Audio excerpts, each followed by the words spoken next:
અમારે ત્યાં બેનું ના મંડળ હોય ને એટલે ધૂનના તમે જોવો તો ઠેકી ઠેકીને બાપુ ઠેકડા મારે. ગોકુળની ગલીઓમાં કાનો દેખાય છે, પણ આ ઓલો 3 વાગ્યા હું તો ચા નથી પાયો, એ નથી દેખાતો ઢાળિયા. બોલો ઠેક ગોકુળ સુધી દેખાય છે. હવે ઈને હાસવો કા તો કાનુડો તો આવવાનો છે ભાઈ. ઓલો એમ કે ભૂખ લાગી કઈ કરો, હવે ઘડી ખાવા નહીં મરી જાઓ. આ ધૂન હાલે સાહેબ. હવે આ ધૂન તમારી ઉગે છે. અરે કરવાનું છે કરો મારા રામ. ભલે હું એવું નથી કહેતો ધૂને કરજો, પણ જે ફરજમાં છે ને એ પહેલા કરજો. ફરજ ચૂકીને તમે કોઈ પણ કાર્ય કરો ને એ મજા નો આવે. અને બાપુ છે ને હગો હારો નો હાપડે ને મિત્ર મળે જો લબાડ, પત્ની મળે જો કભાર જાય તો હેળે જો અવતાર. 3 પખા મોળા હોય તો ગિરનારમાં વ્યૂ જોવે, જીવવાની મજા નો આવે. આ તમે હમણાં હાથની હથેળીમાં રાખો, હાલો ખાવાના, હાલો ગાડલાના, હાલો આમ ને હાલો આમ. પછી તમે એ બાજુ આવ્યો હોય ને પછી હું એમ કહું હાલો હાલો ચા પાણી રોટલા સિવાય જવાય. અને આમ ડેલામ લઈ જાઉં અને પછી રવોડામાંથી હાણી શું લોટા મંડે ઉડવા, મારે ચીન પજાવું. અરે હું તો કહું છું ભગવાન પાસે અરજ કરજો કે માણા દે તો સારું દેજે ને એમ નામ રાખજે. સારું માણા નો હોય બાપુ, ભાઈબંધ જેવા ભાઈબંધ બીડી વાળું ખિસ્સા ફાડી નાખે, એ ભાઈબંધ ને હું કરવો કોઈ મતલબ નથી રામ. પણ આપણે બાપુ બહાર હોય ને કોઈક આપણો મહેમાન આવ્યો હોય ને આપણી આબરૂ હાચવી લે ને બાપુ, એવું બાપુ બૈરું હોય ને તે દુનિયામાં નામ થાય રામ.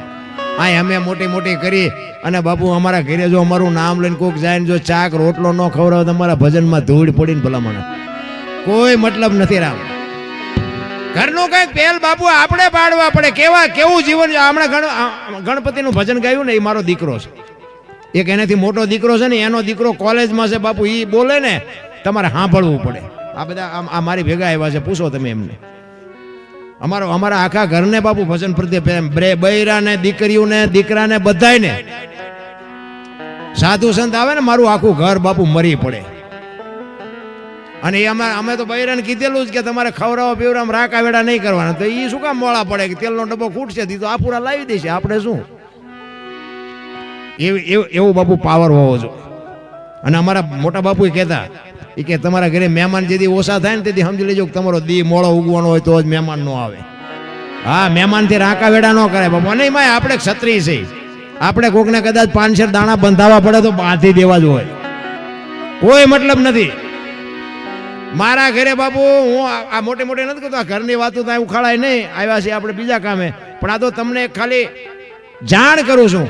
મારા ઘરે 2 થી 3 મણ ખાંડ મહિને વપરાવી જોવે. મને એમ થાય ઓછી વપરાય તો તરત બૈરાને કહું કેમ આટલી જ વપરાણી. 3 મણ ખાંડ 60 કિલો. તો કોક પીનારા આવતા હોય તો જ વપરાતી હોય ને. કોઈ દી મારા નાથે બાપુ કોઈ દી ઘટવા જ નથી દીધું. મારા ઘર પૂરતા 60 થી 70 મણ દાણા જોવે. બાકી મારા છે ને ટોટલ મારે 80 મણ દાણા જોવે. 80 થી પોણા 300 મણ જોવે. કઈ ઘોડા ખાય ને કઈક મહેમાન ખાય ને કઈક અમે ખાઈ. 80 મણ દાણાના ભૂક્કા બોલાવી. પણ તોય કોઈ દેજી બાપુ મણ દાણા લેવા જવું પડે એવો દાખલો નથી. કહેવાનો મારો મિનિંગ બાપુ ખવડાયો કોઈ દી કોઈનું ખૂટ્યું. આ સાધુ સંતો બાપુ ક્યાં કામ કરવા જાય? હજારો માણાને બાપુ રોટલા દે છે. એના ઉપરથી આપણે નક્કી ન થાય કે આપણા આંગણે કોઈક આવ્યો હોય એને આપણે ખાવા દેવું હોય. આ તો ગામડામાં કઈ કર્યું, શહેરમાં તો બોલે એમ કે ખાવા દો એ બાપા કઈક હોય તો કે આગળ જાઓ. હવે આગળ ઠેઠ સુધી તારા જેવા જ છે બુડા. ચા જાય એક બટકું રોટલો નથી દઈ એકાતો ભલામણ. સારું માણા ન હોય ને બાપુ જીવવાની મજા જ ન આવે. ઘરનું માણા તો બાપુ હું તો ભગવાનને અરજ કરું કે ઘરની આબરૂ અને બાપુ બૈરું સારું હોય તો જ રે, ન રે નહીં. એક ગામમાં પતિ પત્ની રહેતા હતા ને, તે ઓલો ભાઈ છે ને બેન ને જ્યારે હોય ત્યારે ઉતારી પાડે. એ કે તમે બૈરાને શું બુદ્ધિ હોય? બૈરાની બુદ્ધિ કેટલી હોય? ઓલે બેન એમ કે જે હોય તમે જે કરતા હોય કરો ને, અમારું શું લોહી પીપી કરો. એ કે ગમે એમાં અમે જાણ કહેવાય તમારે બૈરાની બુદ્ધિ કેટલી હોય, બૈરાની બુદ્ધિ કેટલી હોય. એટલે બેન મનમાં વિચાર કરે કોક દી આને હડબેઠે ચડાવવો છે, નકર આ આખી જિંદગી લોહી પીશે. એમાં એક દી કુદરતને કરવું ને ગામમાં 4-5 ભાઈ બંધ આવ્યા. અને એમાં ભાઈ ભેગો થઈ ગયો. એ કે હાલો હાલો, અરે ચા પાણી રોટલા સિવાય જવાના, હાલો ઘરે. એ ઘરે આવ્યો ને 4-5 ભાઈબંધને લઈને, બેન બેઠા હતા હોંસરી. એને જોઈને કીધું કે આ એના ભાને કોકને ઢળી આવ્યો, પણ આને પાણી નથી પાવું. ચા તો શું પણ પાણી નથી પાવું, ભલે લાવ્યો. કાયમ કહે છે ને જોવું આજે ચોક ખવડાવે.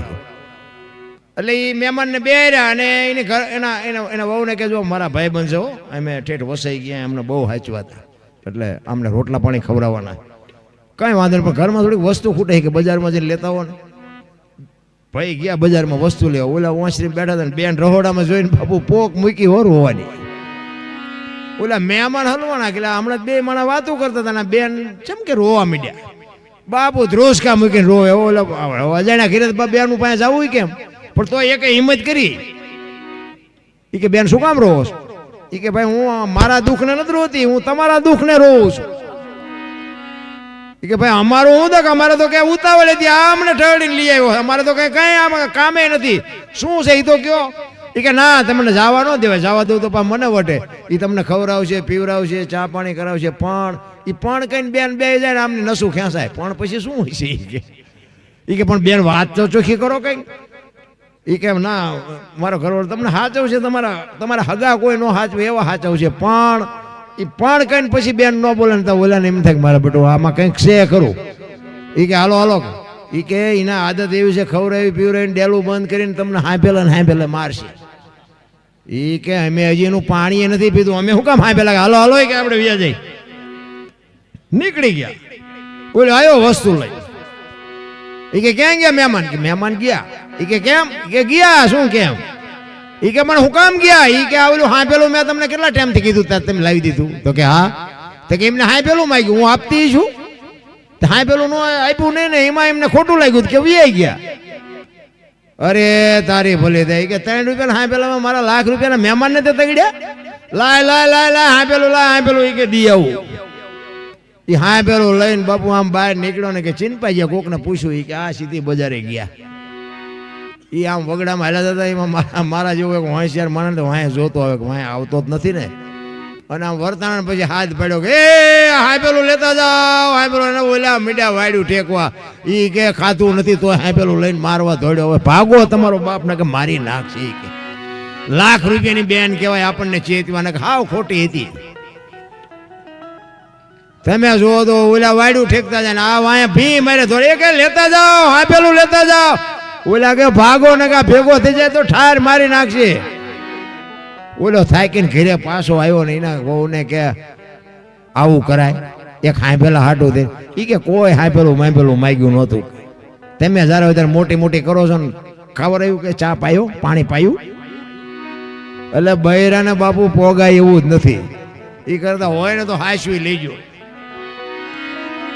બેનું છે ને બેનું બાપુ, હું એટલા માટે કહું છું કે બેનું છે એક, હું તો ખાસ કહું કે તમે શક્તિનો અવતાર છો. તમે ધારો તો આજે બાળીને ભસ્મ કરી દો એ તાકાત છે તમારામાં, પણ ફેશન માપે કરજો. આ ફેશને જે દી ઉઠાડ્યો છે ને એ ભલે તમને ભગવાને આપ્યા હોય વાપરજો, ખાઓ પીવો મોજ કરો, પણ બાપુ દેહના પ્રદર્શન ન હોય. મારા જેવું તમને મારી વાત અમુક કડવી લાગશે તમને, પણ તમે શક્તિ છો. કહેવાનો મારો મિનિંગ કે દેહની બાપુ પૂરેપૂરી મર્યાદા હોવી જોઈએ. ગમે એ સમાજ, હું આપણા એક સમાજને નથી કહેતો, ગમે એ સમાજની દીકરી હોય, કારણ કે આમાં છે ને આ બગાડ આપણે ને આપણે ઊભો કર્યો છે. એટલે ફેશનનું માપ રખાય, બહુ ફેશન નહીં હારી. તમે જુઓ તો વાળ કપાવે, બોલો બેનું વાળ કપાવે? આપણું પેલા હતું આવું ખીલકોડીના પૂંછડા જેવા હોય વાહ વાળ, આમથી આમ નામ. અરે શું આમાં શિવાજી રાણા પ્રતાપ જન્મે?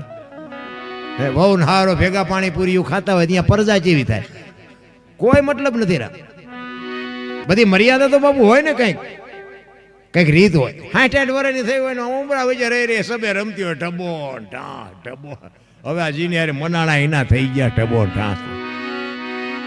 અરે દીકરી તો દીકરી છે, મારા રામ સમર્પણની મૂર્તિ, મહાસાગર મમતાનો મહાસાગર કહેવાય. ભલા મને હું વટતો નથી, સલાહ નથી દેતો. હું તો તમને મારી વાત સારી લાગે તો અપનાવજો, નકર હું આ કોઈને શિખામણ દેવાની મારી કઈ ઓકાત હતી હું તમને શિખામણ આપું. પણ મારી વાત સત્ય હોય તો તમારા આત્માને પૂછજો ને સ્વીકારજો, ન હોય તો બાપુ ડિલેટ મારી દેજો. મારે કોઈને સમજાવવા છે એવી કોઈ વાત નથી. પણ આ અમુક જગ્યાએ બાપુ જે દીકરીઓ ભરાઈ ગઈ છે, એ અમુક જે દુઃખી થઈ ગઈ ને, એ અમુક એવા દાખલા બાપુ જોઈને તે અમારા હૃદયમાં બાપુ હબાકા આવે છે, મારું હૃદય હળગે છે. એટલે અમે હાથ જોડીને કહી છે. બાકી તમે ગમે એટલું કમાવો ને ગમે એટલા સુખી થઈ જાવ તો અમારા ઘરે કઈ તેમ કોથળા નથી મોકલાવાના. આ તો સત્ય છે, તમને સારું લાગે તો સત્ય છે, નકર ડિલેટ મારી દેવાનું. આપણે કોઈને સલાહ નથી દેતા. કહેવાનો મારો મિનિંગ અમુક અમુક દીકરીઓ બાપુ છે મા બાપને બાપુ તરસોડી અને જે નીકળી ગઈ છે ને બાપુ અહીંયાથી પછી જ્યાં જ્યાં અહીંયાથી એ તરસોડાઈ ગઈ અને અત્યારે બાપુ એકય હારો નથી, નથી ઘર નથી, નથી સામે નથી, કોઈ સ્વીકારતું નથી એવી દીકરીઓ મેં કાંઈક જોઈશ. એકાદું સંતાન થઈ ગયું હોય, ન મરી શકે, ન જીવી શકે, જાય ક્યાં? એટલા માટે કહું છું તમે ધારો એટલી દુનિયા હારી નથી, એટલું માફ રાખજો.